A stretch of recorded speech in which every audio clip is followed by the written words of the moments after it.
I better kind of, this little section number 10.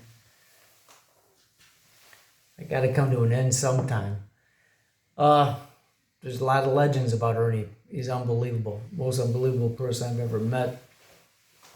And it's one thing to hear about these stories, okay? It's one thing when I heard about him getting shot 5 times, even though I got 2 eyewitnesses and everything, it's still a little bit hard to believe. Yeah, it is hard to believe he got stabbed. And I did see the stitches. It's hard to believe that he could have fallen off this, two floors onto this stairwell and live.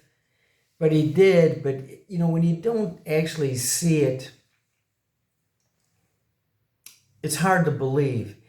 And even if you see it, you can't believe it. Now, I'm going to come up with a final story here that is absolutely, totally incomprehensible. And I saw it. I witnessed it. I was right there.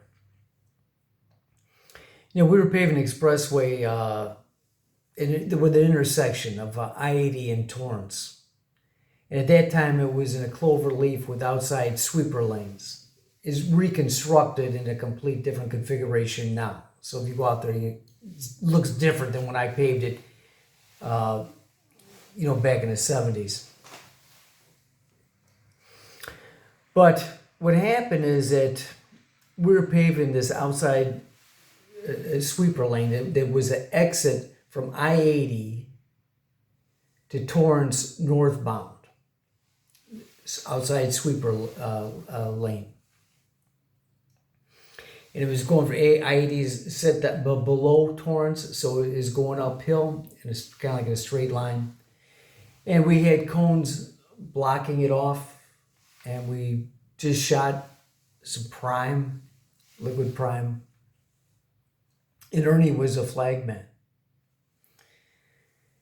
And so I walked up that ramp. I'm up on top of the ramp, and I turn around and I witnessed this event. A car was coming, and it got behind the cones. It was exactly where it shouldn't have been. And Ernie was trying to escape from getting hit. And I watched this. I watched this with my own eyes, the whole entire thing. When Ernie moved to his left, that car turned and moved right at him. When Ernie moved to the right, the car turned and still headed straight for him. And the car got close. It was going about 45 miles an hour. And Ernie jumped, trying to attempt to jump on top of the hood of the car. And he didn't quite make it, and he was stuck on the hood of the car like a hood ornament. And the car is just flying. And he's stuck on there because of the force of the car pushing him. It's just pushing him. And I'm thinking, when that car eventually stops, Ernie's going to fall in front of the car is going to run over him. Ernie was also thinking the same thing. So what happened when the car finally is swerving on the prime, is out of control and everything, when it finally came to a stop, Ernie fell off right in front of the car. And the car kept going, but Ernie rolled. And he was rolling. He's rolling at about the same speed as the car. And when the car stopped, Ernie stopped rolling. I mean, to see somebody get hit on a car going maybe 45 miles an hour head on, you can't believe it, right? And I ran down there, and I get to Ernie, and Ernie looks at me and says, "She had one thing on her mind." I said, "What's that, Ernie?" She's going to get off this ramp regardless. So, I mean, Ernie was hurt. No doubt. But Ernie got up and he walked away. His hip was hurt. His leg was banged up. He was in pain. Called an ambulance. He went to the hospital, but he got up and walked away, and he made a clever remark. She had one thing on her mind. She's going to get off of this ramp regardless.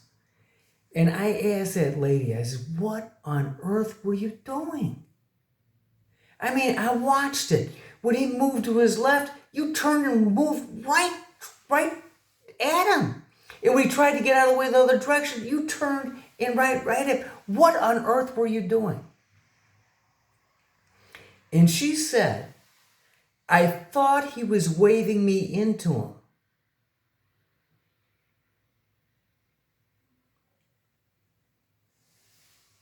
The police came. And guess what?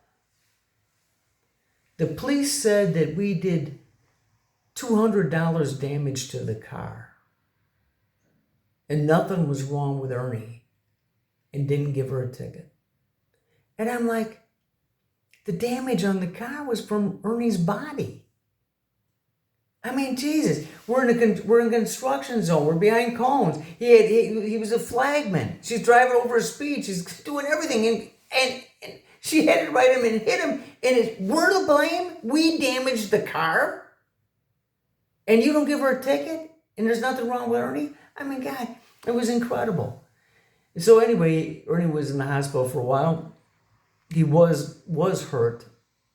He was hurt. I mean, Jesus, he got hit going 45 miles an hour by a car. I mean, head on. And I'm sitting in my office, and